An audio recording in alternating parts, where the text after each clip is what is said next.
Fala galera que já é inscrita no Pautas e Táticas, ou você que vai se inscrever assim que o vídeo acabar. Neste domingo teremos a grande final da Copa do Mundo de Clubes 2025. Paris Saint-Germain de Luiz Henrique contra Chelsea de Enzo Maresca. Que armas e estratégias os dois treinadores estão preparando para essa grande decisão? Vamos dar uma olhada nessa prévia tática para entendermos melhor o que esperar desse jogaço. Então, galera, vocês estão vendo aqui o campinho com as duas prováveis escalações, né? Tanto de PSG quanto de Chelsea. O PSG no seu 4-3-3, o Chelsea no 4-2-3-1. Há poucas dúvidas em relação às escalações. O PSG deve ter realmente esse time. O Beraldo aqui no lugar do Pátio, que é o único suspenso do time titular. O Lucas Hernandes poderia ser uma opção, também está suspenso. Pegaram ambos 2 jogos pelas expulsões contra o Bayern. Então, o time titular deve ser mantido com Donnarumma, Hakimi, Marquinhos, Beraldo e Nuno Mendes, Vitinha, João Neves, Fábio Ruiz, Doué, Dembélé e Kvaratskhelia. Já o Chelsea tem algumas dúvidas, né? Vai o Malo Gusto ou vai o Reece James na lateral direita? Pelo sim, pelo não, a gente foi de Gusto, que foi quem começou o jogo contra o Fluminense. O Colwill vai voltar para a zaga. Eu tirei aqui do time o Adarabioio e não o Chalobah. O Chalobah eu mantive aqui na dupla titular. O Cucurella, óbvio, é o lateral esquerdo, o Enzo, Caicedo e Palmer, que é o grande diferencial desse time. O meio-campo, Pedro Neto e Nkunku nas pontas. Aqui eu coloquei o Pedro Neto na direita, mas a gente viu que contra o Flu ele jogou pela esquerda. E o Nkunku é quem foi fazer o lado direito. Mas a gente viu também eles trocando, né? No segundo tempo, invertendo o lado. Então, aqui fica realmente a dúvida, por isso que eu coloquei aqui PT de ponta e não PD e PE de ponta direita e ponta esquerda. E aqui na frente eu coloquei o João Pedro. O Delap vai voltar a ficar à disposição, mas o João Pedro arrebentou na semifinal, né? Então eu acredito que ele deve ser mantido, beleza? São dois times posicionais, dois times que gostam de ter a bola, mas obviamente quando um time tiver a bola, o outro vai tentar se defender. Aqui eu acho que o PSG leva vantagem nos dois cenários, tá? Se a gente imaginar que o PSG é um time de muita posse, é o time mais forte, é o time mais impositivo e que vai ocupar o campo de ataque, o Chelsea vai ter que correr um pouco mais para trás. E aí, nos momentos sem bola, contra o Fluminense, a gente viu uma participação defensiva muito maior do Nkunku, né, pelo lado direito mesmo, né, que o Pedro Neto jogou um pouco mais à esquerda, e até do João Pedro, ajudando dentro da área, marcando também, apesar de ser o centroavante, era o cara que também que voltava, recuava, para quê? Para que o Palmer e o Pedro Neto fossem as válvulas de escape na frente. O Palmer um pouco mais centralizado, o Pedro Neto, né, um pouco mais aqui na esquerda, ele que bailou para cima, né, do Guga, do Fluminense. A gente sabe que o PSG faz um jogo aqui muito impositivo, né, com os dois pontas, com os dois laterais também. O Dembélé funcionando como esse falso 9, ele flutua aqui nos espaços entre linhas, né, entre a linha de defesa e a linha de meio de campo. Às vezes ele cai pelos lados também, troca de posição. E aí Nuno Mendes, tanto Nuno Mendes pela esquerda quanto o Hakimi pela direita, eles têm muita liberdade para poder voar pelos lados do campo, muitas vezes aparecerem até centralizados, fazendo jogadas dentro da área. E os três meio-campistas também muito dinâmicos. Nesse momento aqui que o Palmer, inclusive, for preservado defensivamente, o meio-campo do PSG deve ter vantagem, porque o Enzo e o Caicedo vão ficar em inferioridade contra os 3 meio-campistas parisienses e também o Dembélé. Fora que eles também têm um poder de infiltração muito grande dentro da área, e a gente vai ver esse cenário aqui muitas vezes durante o jogo. Isso é, se o Chelsea marcar, se defender da mesma forma que se defendeu contra o Fluminense. Outra alternativa seria o Chelsea tentar replicar um pouco do que o Botafogo fez, que foi o único time que conseguiu derrotar o PSG nessa fase de grupos, que é colocar 9 atrás da linha da bola e aí preservar só um atacante. Eu acredito, né, que esse atacante seria o Palmer,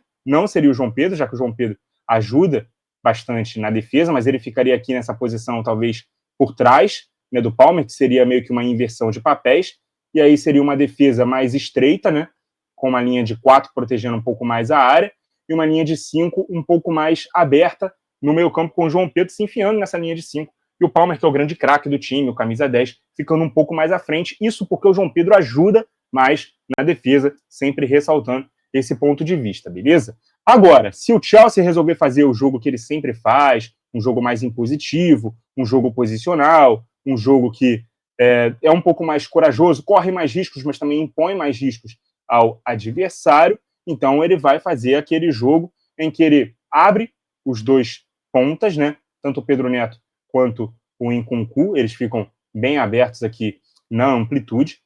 O João Pedro centralizado entre os zagueiros, o Palmer caindo um pouco mais pela direita, com o Enzo sendo esse meio-campista que encosta mais à esquerda, formando aqui essa linha de 5.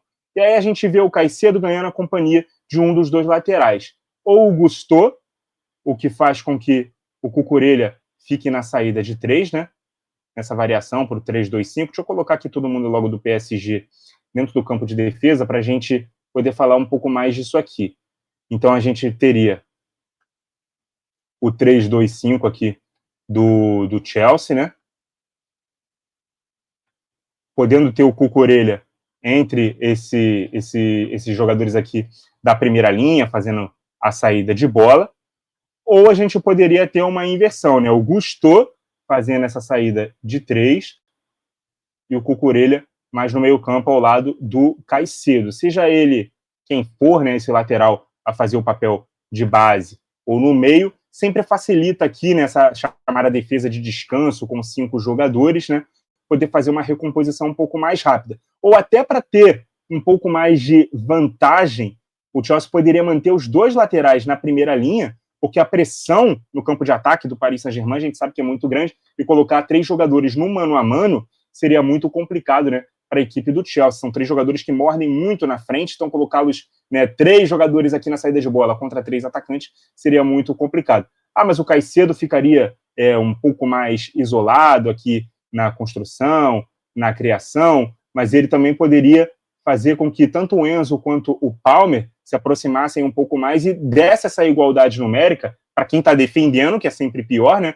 no caso do PSG, com esses 2 jogadores mais próximos, anulando essa vantagem que João Neves, Vitinho e Fabian Ruiz teriam só contra o Caicedo, ou mesmo contra o Caicedo e um outro lateral caindo por dentro, que ainda assim seriam 3 contra 2, né? Então eu acredito que o Chelsea deve ficar mais contido com os laterais na linha de defesa, um meio-campo mais próximo entre si do que dos atacantes, o Nkunku aqui tentando cuidar das investidas ofensivas do Nuno Mendes, o João Pedro tendo que se sacrificar um pouco mais para cuidar do Hakimi, o Pedro Neto sendo esse jogador de maior escape, inclusive faz um grande mundial, o Pedro Neto, e o Palmer sendo esse cara também mais preservado ofensivamente, beleza? Mas a gente sabe que num jogo como esse, preservar um ou mais jogadores é muito complicado, né? O ideal é a gente ter todos os jogadores marcando, pressionando, seja correndo para trás ou para frente, especialmente numa final. Eu acho que o time que conseguir se desdobrar um pouco mais em campo vai conseguir levar vantagem. O PSG consegue fazer isso com mais naturalidade.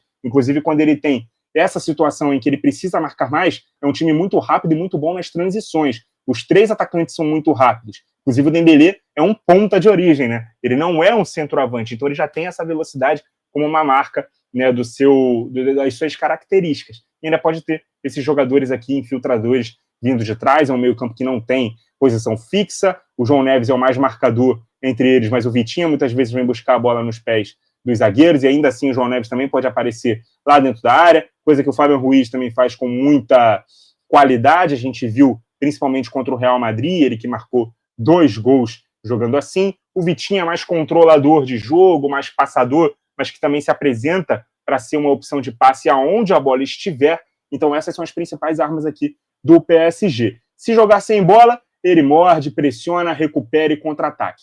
Se jogar com bola, ele te engole na defesa, ele vai exigir que os 10 jogadores de linha fiquem um pouco mais atrás para poder ter menos espaço, para você ceder menos espaço àquela equipe. Então o PSG aí, ele se sente confortável nos 2 cenários, né? Tanto jogar sem bola quanto com bola, é um time muito completo, e aí fica a dúvida quanto à postura do Chelsea. Se ele vai tentar ser o que ele sempre é, jogando no seu 3-2-5, né, com um lateral na base, um lateral no meio, e aí fazendo com que 5 jogadores se alinhem ali para tentar ter uma superioridade contra a última linha, ou se ele vai jogar um pouco mais contido, um pouco mais recuado, tomando mais cuidados defensivos e indo só na boa ali com o Palmer e o Pedro Neto como válvulas de escape. Fica aí essa dúvida para a gente tirar no domingo.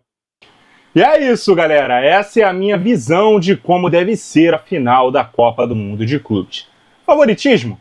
Acho que concordamos que o PSG, pela campanha, pelo momento, pelo time, até pela falta de expectativa que a gente tinha no Chelsea, antes da competição começar principalmente, larga na frente. Mas final é final, 90 ou 120 minutos, pode ter até pênaltis, 11 contra 11, tudo pode acontecer. E é por isso que no domingo estaremos ligados para acompanhar essa final histórica da primeira Copa do Mundo de Clubes com esse formato. Muito obrigado a você que acompanhou o vídeo até aqui. Continue ligado no nosso canal. E até a próxima!